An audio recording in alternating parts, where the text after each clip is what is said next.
Hello, hello. So my name is Matt, my pronouns are he, him, and this is going to be one of the bonus workshops for our QWER Hacks 21 web dev series. And today I'm going to talk about how we can use React and Firestore, which is a Firebase product, to create a full stack web app. Not exactly full stack, but almost there.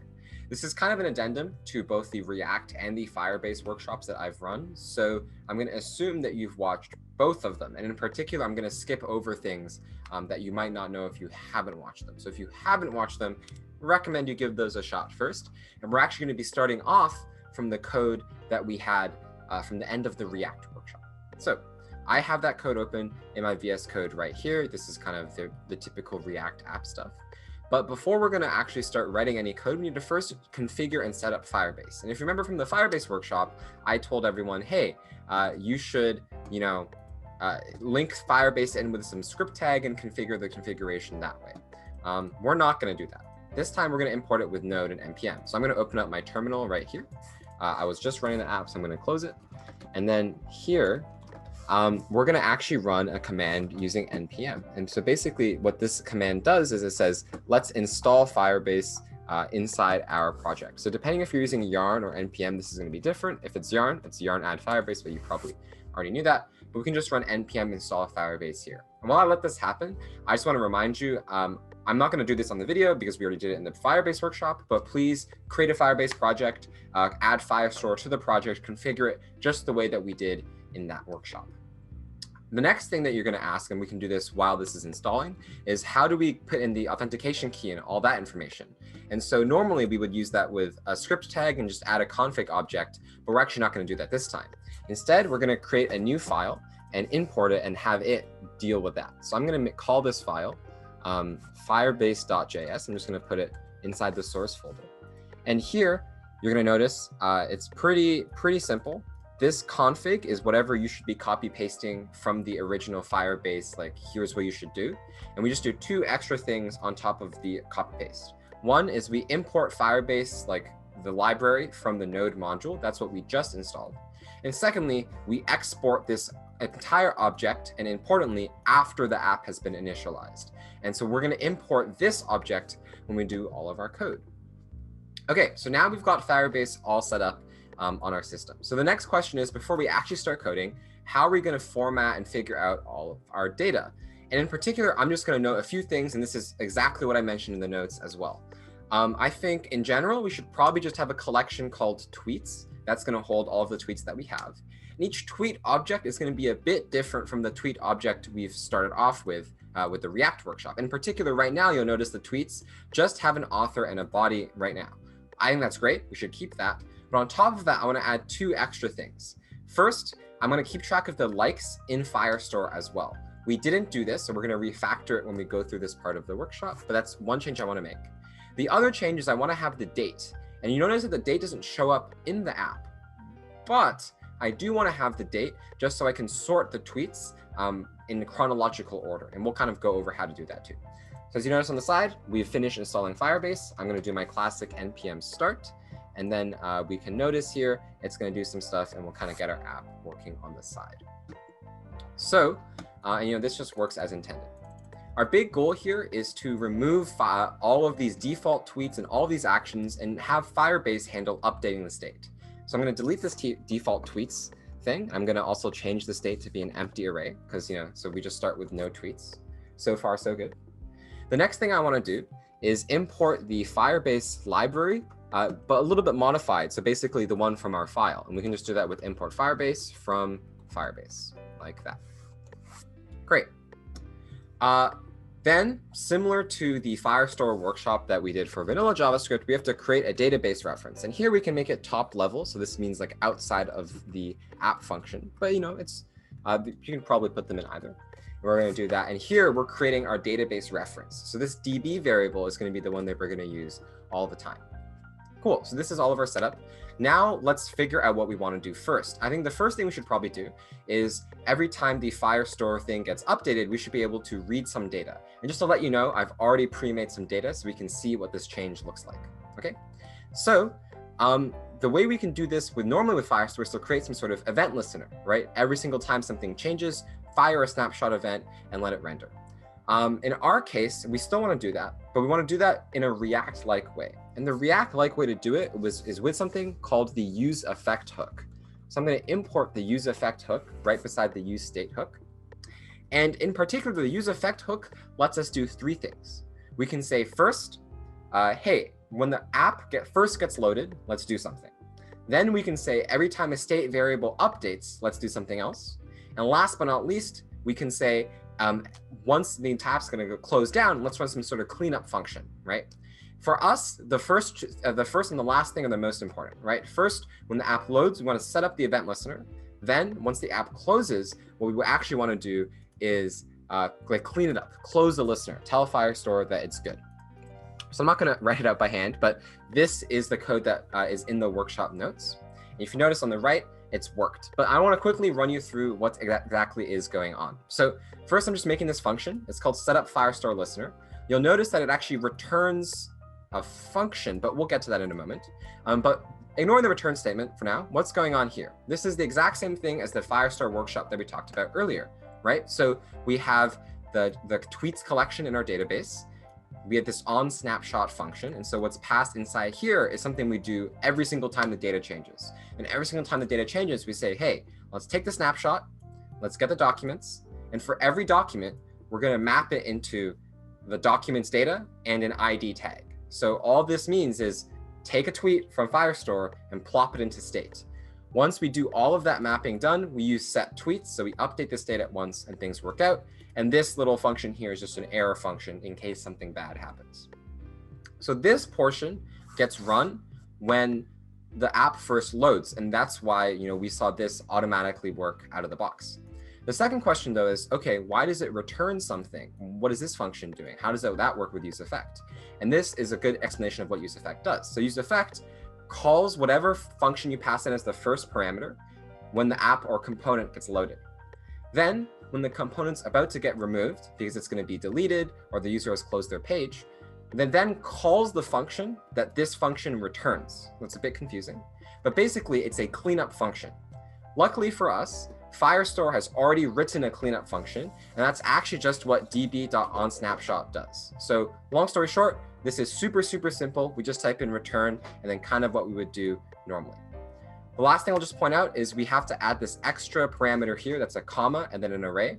So what that means is this array should contain all the variables that should trigger this function again. So every time maybe we need to restart something.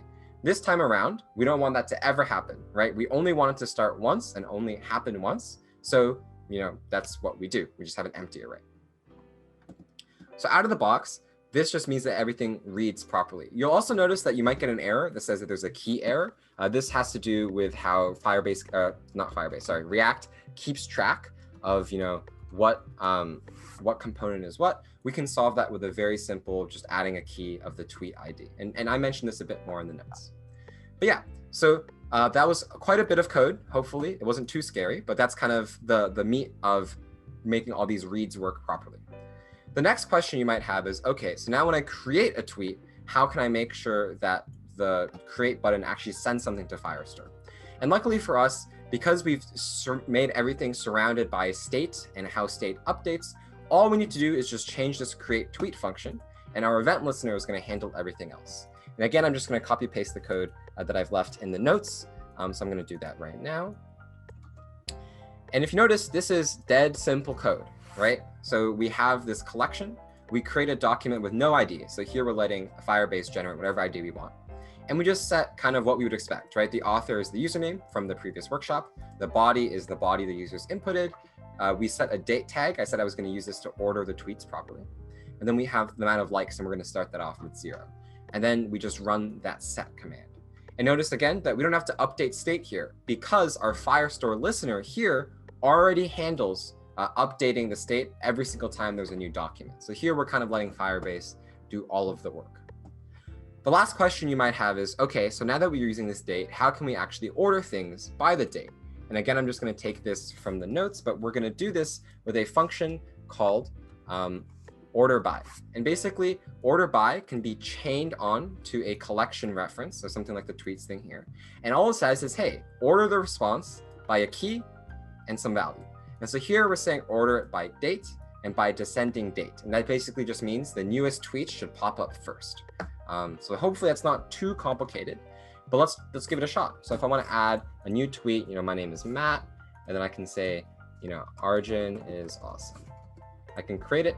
We'll notice that that tweet gets pushed up to the very front because it's the newest tweet. So our order query is working, and the creation worked. So awesome, solid stuff. The last thing I'm going to do, I know we're kind of blitzing through the rest of this workshop, is how can we update our tweets properly? And in particular, when I click the like button, right, how can I make sure that this gets reflected in Firestore? Because right now, if I refresh it, that change never happened. So the way we can do that is by passing down likes to the tweet component right here, and then changing how set likes works slightly. So the first thing I'm going to do is pass down the likes here, just like this. So that's nothing too scary. And then we'll go into our tweets file, which is the only other file we're going to edit. Instead of using this likes state variable, we're going to use props.likes. And eventually our goal is to get rid of this entire state variable. Okay, the next thing I'm going to do is just so our code compiles properly, I'm just going to remove our useState stuff and then make this function return null, which means the function does nothing. But we're going to edit this in a moment too. So now the last thing we need to do is somehow we need to handle like actually incrementing the like, right? And then passing that down to our button. So I'm going to do that again by just taking it from the notes. So because I don't want to bore you by writing it too much code. And this is the function that we've written. And this function increment like does what you think it might do. It takes the ID of a tweet, which I mentioned earlier, we're auto-generating, and it just increments it. But wait a second, this is a bunch of code to just increment something, right? So what's really going on here? First, this tweet ref, this is nothing too new. We're just taking a collection and we're getting one document from it. Then we're going to use this thing called a transaction. And a transaction really is one way we can tackle this problem. The problem is, what if in between when we read the number of likes a tweet has and we write the number of tweets that likes should have, something happens in the middle, right? Someone else likes it or unlikes it. A transaction solves that problem by guaranteeing that 2 or more sets of database operations happen either all at once or not at all, and then it just like happens again. So in this case, it's this read-write thing, and this is a very common problem in databases. So that's what we're doing here. We have database.run transaction.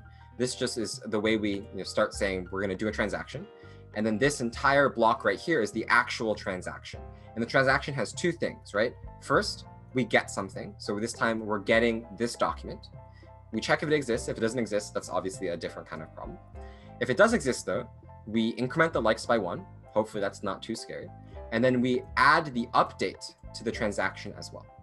And the update function, if you don't remember, takes basically what we call like a document diff. So it only changes the fields that are specified here. So all we're doing is we're reading the number of likes, we're adding 1, then we're writing it again. Yeah, so that hopefully wasn't too confusing. Transactions aren't the only way you can deal with this problem. And I talk about this a bit more in the notes, but hopefully this makes a lot of sense.